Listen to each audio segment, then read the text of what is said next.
নমস্কার, প্রত্যেককে আবারও স্বাগত জানাই। আজকে আমরা যে বিষয়টি নিয়ে আলোচনা করতে চলেছি তা অত্যন্ত একটি গুরুত্বপূর্ণ বিষয়।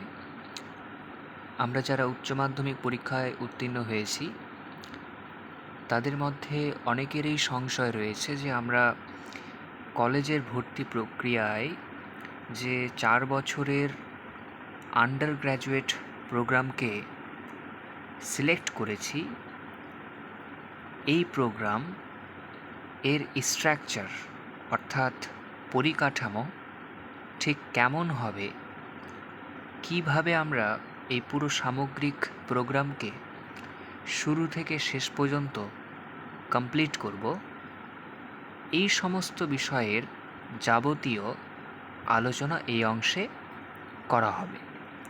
তো প্রত্যেককে আমি স্বাগত জানাই আজকের এই আলোচনায়। আমি প্রথমেই শুরু করতে চলেছি যে বিষয়টি নিয়ে, তোমরা স্ক্রিনে দেখতে পাচ্ছ হয়তো। প্রথমেই দেওয়া রয়েছে যে এই যে প্রোগ্রাম তোমাদের, অর্থাৎ 4 ইয়ার বিএ অনার্স উইথ রিসার্চ, এখানে তোমাদের যে পুরো প্রোগ্রামটি রয়েছে সেটির ব্যাপ্তি হচ্ছে 4 বছর, যেখানে তোমরা 160 ক্রেডিটস আর্ন করলে, বা কোনো ক্ষেত্রে কোনো বিশ্ববিদ্যালয়ের ক্ষেত্রে 160-এর ঊর্ধ্বেও থাকতে পারে। এই বিষয়টি বিশ্ববিদ্যালয়ে ভেদে ভিন্ন হতে পারে, তবে মনে রাখবে যে এটি 160 ক্রেডিটসের একটি প্রোগ্রাম, তার ব্যাপ্তি হচ্ছে 4 বছরের। অর্থাৎ তুমি যদি 160 ক্রেডিটস এর ঊর্ধ্বে পুরো 4 বছরে কমপ্লিট করতে পারো তোমার কোর্সটাকে, তাহলে তোমার যে ডিগ্রি তুমি অর্জন করবে তা হচ্ছে 4 ইয়ার বিএ অনার্স উইথ রিসার্চ।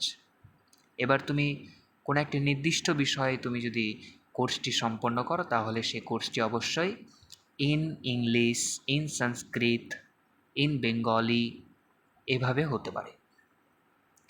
এটি কিন্তু সাবজেক্ট হিসাবে ভিন্ন হতে পারে।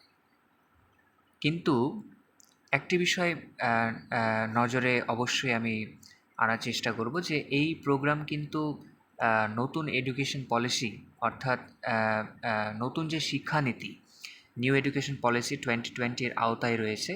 কিন্তু এর পূর্বে এটি 3 বছরেরই ছিল, যেখানে তোমরা হয়তো লক্ষ্য করেছো তোমাদের সিনিয়র্স দাদা দিদিদেরকে যে তারা বছরে একটি বার পরীক্ষা দিত, কিন্তু তোমাদের এখানে ঠিক একদম উল্টো।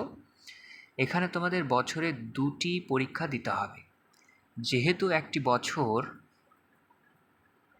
2 ভাগে বিভক্ত হচ্ছে, তাহলে তোমাদের 6টি মাস করে এক একটি সেমিস্টার হবে। তাহলে সেমিস্টার ব্যাপারটা কি, যে 6 মাসে একটি নির্দিষ্ট কোর্স এর অন্তর্গত কিছু কিছু পার্ট কমপ্লিট হয়ে গেলেই তুমি সেই রেসপেক্টিভ সেমিস্টারকে উত্তীর্ণ হতে পারবে।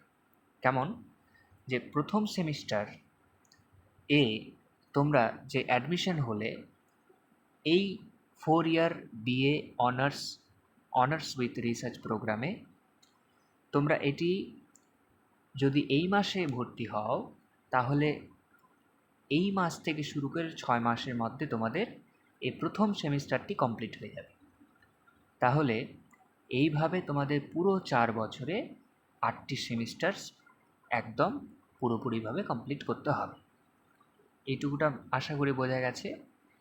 এবার প্রোগ্রামের পরে আমরা যে বিষয়টি নিয়ে আলোচনা করব সেটি হচ্ছে CBCS, choice based credit systems. তাহলে তোমরা ইতিমধ্যে জেনে গেছো যে আমাদের 4 বছরে টোটাল 8টি সেমিস্টার্স থাকবে, এবং প্রত্যেকটি সেমিস্টারে নির্দিষ্ট কিছু ক্রেডিটস থাকবে। যেমন কোনো সেমিস্টারে তোমরা টোটাল ক্রেডিট দেখতে পাবে 20, কোনো সেমিস্টারে টোটাল ক্রেডিট দেখতে পাবে 22। এইভাবে এই যে ক্রেডিটস ব্যাপারটা রয়েছে, এটা কিন্তু সিবিসিএসের আওতায় রয়েছে, যেখানে প্রত্যেকটি সেমিস্টার তুমি উত্তীর্ণ হলে তোমার একটা নির্দিষ্ট পয়েন্টস আর্ন করতে পারবে, যেটাকে আমরা এসজিপিএ বলি, অর্থাৎ সেমিস্টার গ্রেড পয়েন্টস অ্যাভারেজ। এই এসজিপিএ কিন্তু প্রত্যেকটি সেমিস্টারে অ্যাড হতে হতে হতে হতে একদম শেষ যে সেমিস্টার রয়েছে সেটাতে, যেটা তুমি লাস্ট হিসেবে কন্টিনিউ করবে, সেখান পর্যন্ত গিয়ে তোমার যে টোটাল এসজিপিএকে যোগ করে কনভার্সন করা হবে সিজিপিএ। তারপরে তুমি নির্দিষ্ট কোর্সে, অর্থাৎ এই 4 বছরের যে BA honours with research programme, এর নির্দিষ্ট ডিগ্রিটি অর্জন করতে পারবে। এবার আরেকটি বিষয়, তাহলে সিবিসিএস আশা করি বোঝা গেছে যে এখানে তোমরা একাধিক সাবজেক্টসের মেলবন্ধন পাবে এবং প্রত্যেকটি সাবজেক্টসের নির্দিষ্ট ক্রেডিটস থাকবে, অর্থাৎ প্রত্যেকটি সেমিস্টারের নির্দিষ্ট কোর্সের যে কাঠামো সেটা কিন্তু কোনো ক্রেডিটসের ওপর ভিত্তি করে হবে। এটুকুটা বোঝা গেছে। হ্যাঁ, এর পরবর্তী যে অংশটি রয়েছে সেটি হচ্ছে এন্ট্রি অ্যান্ড এক্সিট অপশানস। তাহলে তোমরা হয়তো মনে করবে যে এত বছরের একটি প্রোগ্রাম, 4 বছর ব্যাপী প্রোগ্রামটি চলবে, তাহলে কোনো কারণবশত আমি এই প্রোগ্রাম থেকে আমি বিচ্ছিন্ন তো হয়েই যেতে পারি, সম্ভাবনা থেকেই থাকতে পারে, নিশ্চয়ই থাকতে পারে। ধরো কি তুমি প্রথম বছরে অ্যাডমিশন হওয়ার পরে 2টি সেমিস্টার কমপ্লিট করলে, তাহলে 2টি সেমিস্টার কমপ্লিট হলে, অর্থাৎ প্রথম সেমিস্টারে প্রায় কোনো বিশ্ববিদ্যালয়ে 20 ক্রেডিটসে থাকে, কোনো বিশ্ববিদ্যালয়ে 22 ক্রেডিটসেরও থাকে, কিন্তু আমি একটি নির্দিষ্ট বিশ্ববিদ্যালয় ধরে আমি এগোচ্ছি। আমি গৌড়বঙ্গ বিশ্ববিদ্যালয়ের উদাহরণকে সামনে রেখে এগোচ্ছি, যে সেখানে তুমি যদি প্রথম সেমিস্টার, অর্থাৎ প্রথম সেমিস্টারে 20 ক্রেডিটস থাকে সেটি, এবং সেই সেমিস্টারের পরে দ্বিতীয় সেমিস্টারে আবার 20 ক্রেডিটস থাকে, তাহলে তুমি যদি এই 40 ক্রেডিটকে কমপ্লিট করতে পারো, অর্থাৎ 1 বছরকে কমপ্লিট করতে পারো ঠিকঠাক, তাহলে তুমি চাইলে সেই 4 বছরের প্রোগ্রাম থেকে এক্সিট করতে পারো, অর্থাৎ চলে যেতে পারো। কোনো কারণবশত তুমি পড়াশোনাকে কন্টিনিউ করতে পারলে না, তাহলে তুমি কি তাহলে একদম পুরো কোর্স থেকে বের হয়ে যাবে? না, একদমই না। তুমি যে এই প্রথম বছরে 2টো সেমিস্টারে যে 40 ক্রেডিটসকে আর্ন করলে, তাহলে তুমি নিশ্চয়ই 1 বছর ঠিকঠাকভাবে উত্তীর্ণ হলে। সেই জন্য তোমাকে ইউজি সার্টিফিকেট হিসেবে বিবেচনা করা হবে, অর্থাৎ তুমি যে কোর্সটি কমপ্লিট করলে 1 বছরে, এই হিসেবে তোমাকে একটি ইউজি সার্টিফিকেট প্রদান করা হবে 1 বছরের জন্য। এবার ধরো কি ব্যাপারটা 2 বছরের ক্ষেত্রে হলো, অর্থাৎ তুমি প্রথম সেমিস্টার, দ্বিতীয় সেমিস্টার, তৃতীয় সেমিস্টার এবং চতুর্থ সেমিস্টার, অর্থাৎ 2 বছরে মোট চারখানা সেমিস্টারকে কমপ্লিট করেছো সাকসেসফুলি, অর্থাৎ সেক্ষেত্রে তুমি যদি সম্ভাব্য 84 ক্রেডিটস, অর্থাৎ 84 ক্রেডিটসকে কমপ্লিট করতে পারো, তাহলে তুমি ডিপ্লোমা, অর্থাৎ ইউজি ডিপ্লোমা হিসেবে তুমি পেতে পারো। এই হচ্ছে 2 বছরে। এরপর তুমি ধরো কি 3 বছরে গিয়ে এক্সিট করলে, অর্থাৎ তুমি 3 বছর পড়ার পরে আর বলছো যে না, আমি আর পড়াশোনা কন্টিনিউ করতে পারছি না আপাতত, তাহলে আমি এখান থেকে এক্সিট করব।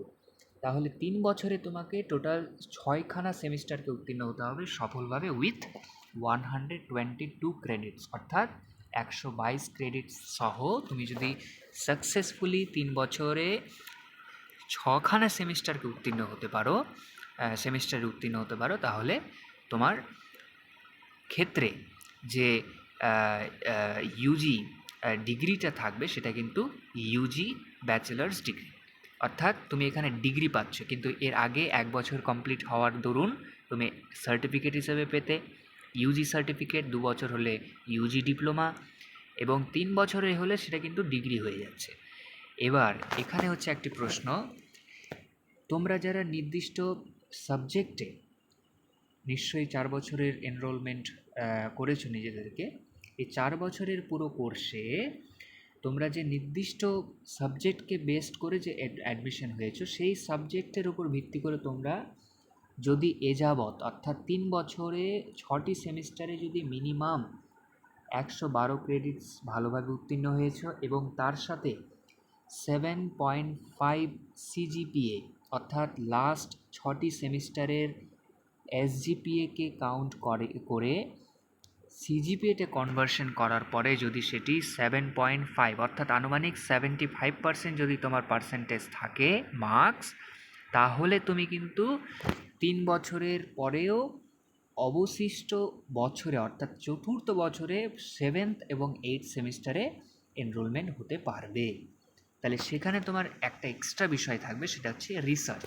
তোমাকে সেখানে নির্দিষ্ট বিষয়ে তোমাকে প্রজেক্ট হতে পারে, ডিসার্টেশন হতে পারে, হ্যাঁ, মেজর ডিসিপ্লিনে কিন্তু তোমাকে করতে হবে। অর্থাৎ তুমি যে সাবজেক্টটি নিয়েছো মেজর হিসেবে, মূল বিষয় হিসেবে, তার উপরে তোমাকে একটি ডিসার্টেশন তৈরি করতে হবে রিসার্চের কারণে।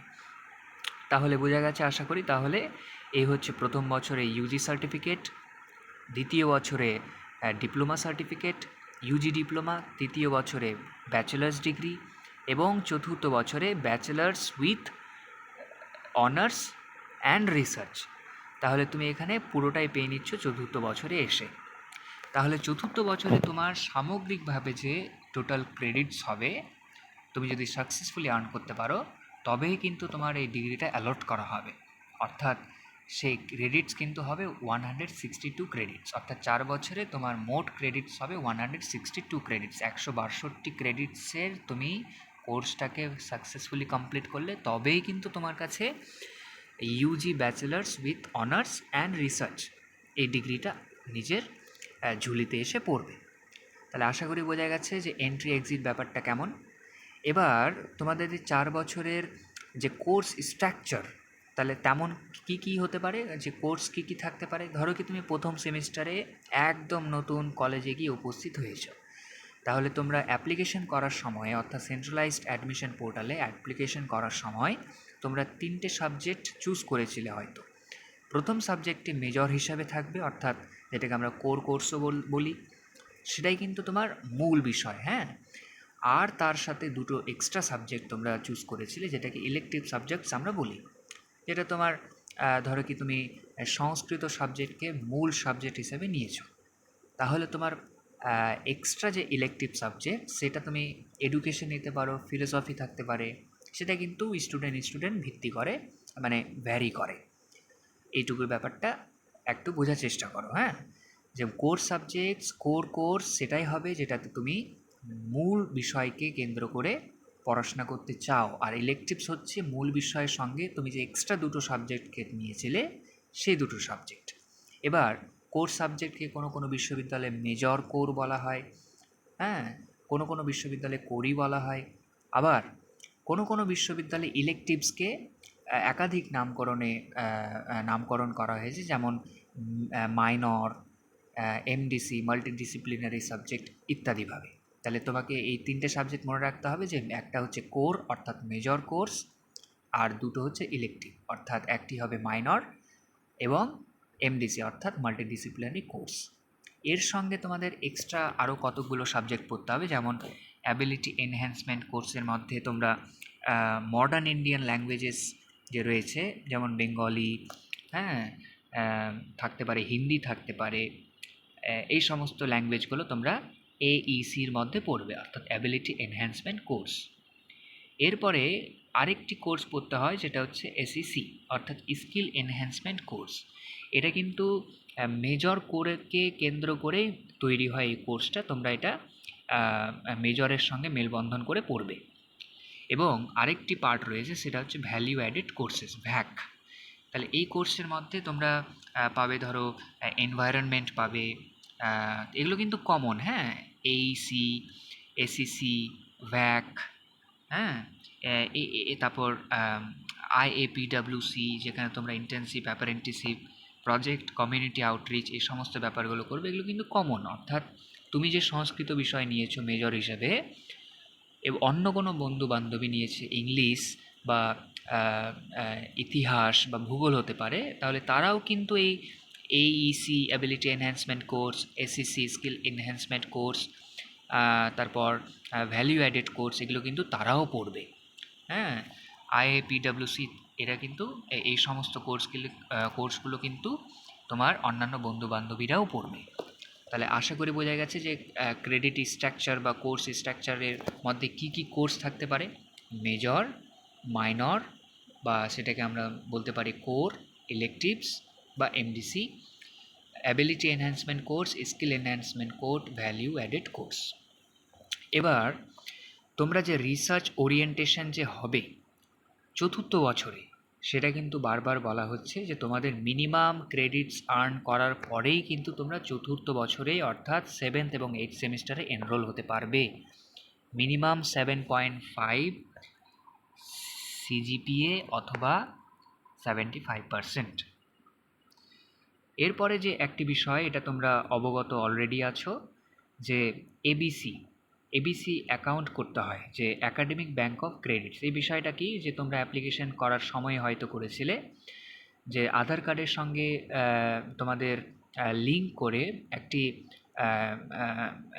ব্যাংক তৈরি করতে হয়, মানে ব্যাংক তো নয়, মানে একটা কার্ডের মতো আমরা তৈরি করতে হয়।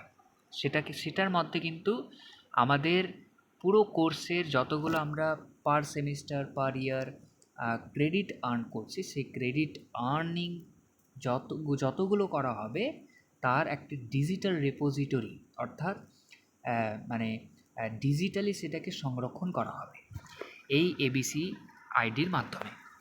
তাহলে আশা করি বোঝা গেছে এবিসি আইডি কি, একাডেমিক ব্যাংক অফ ক্রেডিটস। তোমার একাডেমিক যতগুলো ক্রেডিটস তুমি আর্ন করবে তোমার জীবনে, সবগুলো ক্রেডিটস কিন্তু এই ডিজিটাল মাধ্যমে কিন্তু সংরক্ষিত হয়ে থেকে যাবে, এবং সেটা কিন্তু ইনস্টিটিউশন টু ইনস্টিটিউশন কিন্তু ট্রান্সফারও হবে, এবং সেটাকে তুমি ইনক্রিজ করতে পারো আদার্স বিভিন্ন কোর্সের মধ্যে এনরোলমেন্টের মাধ্যমে। তাহলে এবিসি আশা করি বোঝা গেছে এবিসি কি। এবার এখানে কিন্তু টিচিং লার্নিং প্রসেসটা একটু অন্য ধরনের হবে, যেখানে তোমরা পরীক্ষার সাথে সাথে কন্টিনিউয়াস ইভ্যালুয়েশনও চলবে। কেমন, সেখানে তোমাদেরকে ইন্টারনাল কিছু এক্সাম দিতে হবে, এক্সটার্নাল কিছু এক্সাম থাকবে। এক্সটার্নাল এক্সামে তোমরা বাইরে গিয়ে হয়তো পরীক্ষা দেবে নিজের কলেজ ছাড়া অন্য কলেজে, এবং তার সাথে আবার সেই সেমিস্টারেই কিন্তু ইন্টারনাল স্যাররা, অর্থাৎ তোমাদের যে কলেজে অ্যাডমিশন হয়েছে সেই কলেজের স্যার ম্যামরাই কিন্তু তোমাদের বেশ কতগুলো প্রজেক্ট দেবে, সেগুলো কিন্তু কমপ্লিট করে তোমাদেরকে জমা করতে হবে, এবং তার উপর ভিত্তি করে এক্সটার্নাল স্যার ম্যামরা এসে তোমাদের ভাইবা নেবে এবং তার উপর ভিত্তি করে তোমাদের নম্বর প্রদান করবে। তাহলে এইখানে বিষয়টা কিন্তু কন্টিনিউয়াস ইভ্যালুয়েশনের মধ্যে চলে আসলো, যে তোমাদেরকে রীতিমতো পড়াশোনার মধ্যে থেকে বিষয়টা করতে হবে। সেখানে তোমরা প্রজেক্ট পেতে পারো, তোমরা বিভিন্ন ধরনের প্রেজেন্টেশন দেখাতে পারো, ইত্যাদি ব্যাপারগুলো থেকে থাকছে। তাহলে একটা খুব ইন্টারেস্টিং কোর্স, কিন্তু আমরা খুব ভালোভাবে পড়াশোনা করলে অনেক দূর বিষয়টা ভালোভাবে এগোতে পারি আশা করি। তাহলে এবার আমাদের ওয়েস্ট বেঙ্গলের অ্যাসপেক্টে আমরা বিষয়টা একটু জানি, যে এই 4 বছরের কোর্স কিন্তু একাধিক বিশ্ববিদ্যালয় নতুন শিক্ষানীতি অনুযায়ী অ্যাপ্লাই করেছে বা ইমপ্লিমেন্ট করেছে। তার মধ্যে ক্যালকাটা ইউনিভার্সিটি রয়েছে, যাদবপুর প্রেসিডেন্সি, এছাড়াও গৌড়বঙ্গ ইউনিভার্সিটি, এছাড়াও অন্যান্য ইউনিভার্সিটি। এখানে অ্যাডমিশন প্রক্রিয়া তোমরা অলরেডি জানো, যে এখানে সেন্ট্রালাইজড অ্যাডমিশন পোর্টালের মাধ্যমে আমাদেরকে এনরোল করতে হয়, এবং নির্দিষ্ট এইচএস রেজাল্ট হওয়ার পরে, অর্থাৎ হায়ার সেকেন্ডারি রেজাল্ট হওয়ার পরেই 1-2 সপ্তাহের মধ্যে আমাদের নোটিশ মারফত আমরা জেনে নিই যে আমাদের কবে কোন প্রক্রিয়ায় কোন পদ্ধতি মেনে অ্যাডমিশন প্রক্রিয়াটি সম্পন্ন হবে, এর যাবতীয় তথ্য। এবার আমাদের যে বিষয়টা মনে রাখতে হবে, যে 4 বছরের কোর্সে কিন্তু আমাদেরকে একাধিক বার বিভিন্ন জায়গায় যেতে হতে পারে। সেটা কিন্তু একটি নির্দিষ্ট কোর্স রয়েছে, সেটা হচ্ছে আইপিডাব্লিউসি, অর্থাৎ ইন্টার্নশিপে তোমরা দেখবে বিভিন্ন ধরনের কোনো প্রাইমারি স্কুলে তোমাদের মানে পড়াশোনা করানোর জন্য, অর্থাৎ তুমি ইন্টার্ন হিসেবে সেখানে যেতে পারো, অথবা কোনো লোকাল কোনো কমিউনিটি রয়েছে, সেখানে কমিউনিটির মধ্যে গিয়ে কোনো অ্যাওয়ারনেস প্রোগ্রাম করালে, ইত্যাদি ব্যাপারগুলো কিন্তু অবশ্যই থেকেই থাকছে এই পুরো কোর্সের মাধ্যমে। তাহলে আশা করি তোমরা বিষয়টা পুরোপুরিভাবে বোঝা গেছে যে 4 বছরের আন্ডার গ্র্যাজুয়েট প্রোগ্রাম অর্থাৎ FYUGP অর্থাৎ 5 ইয়ার আন্ডার গ্র্যাজুয়েট প্রোগ্রাম এর সামগ্রিক যে পরিকাঠামো কেমন হবে এবং কিভাবে আমরা এই পুরো কোর্সটাকে কমপ্লিট করতে পারি এর যাবতীয় একটা বিবরণ এখানে দেওয়া হলো। আশা করি তোমরা উপকৃত হবে। আবারও আমি একটু মাইন্ড ম্যাপের জন্য আমি রিক্যাপিচুলেট করছি। প্রথম বছরে তোমরা যদি কোর্সটা কমপ্লিট করে উইথ 40 ক্রেডিটস অর্থাৎ 40 ক্রেডিটকে ঠিকঠাক উত্তীর্ণ হতে পারো তাহলে তোমরা ইউজি সার্টিফিকেট হিসেবে পাবে। তারপরে যদি আবার এনরোল হও পরে এবং 2 বছর পর্যন্ত পড়ো তাহলে তোমরা কিন্তু 84 ক্রেডিটস যদি সফলভাবে উত্তীর্ণ হতে পারো তাহলে কিন্তু তোমরা ইউজি ডিপ্লোমা হিসেবে পাবে 2 বছরের জন্য। এবার যদি সেটা 3 বছরের ক্ষেত্রে হয় তাহলে 112 ক্রেডিট সফলভাবে উত্তীর্ণ হতে পারলে সমগ্র কোর্সটা অর্থাৎ ছয়টা সেমিস্টার, তাহলে তোমরা কিন্তু নিজের ঝুলিতে ইউজি ডিগ্রি পেতে পারো। এবং এই 6টি সেমিস্টারে যদি তোমার আনুমানিক 122 ক্রেডিটসের সাথে অর্থাৎ 122 ক্রেডিটসের সাথে 7.5 সিজিপিএ থাকে অর্থাৎ 75% থাকে 6টি সেমিস্টার্স মিলে, তাহলে তুমি 4 বছরের অর্থাৎ 7th এবং 8th সেমিস্টারে গিয়ে এনরোল হতে পারো এবং রিসার্চ করতে পারো। এই হচ্ছে সামগ্রিক একটি আলোচনা। আশা করি তোমরা উপকৃত হবে এই বলে আমি এখানেই সমাপ্তি ঘোষণা করছি। ধন্যবাদ।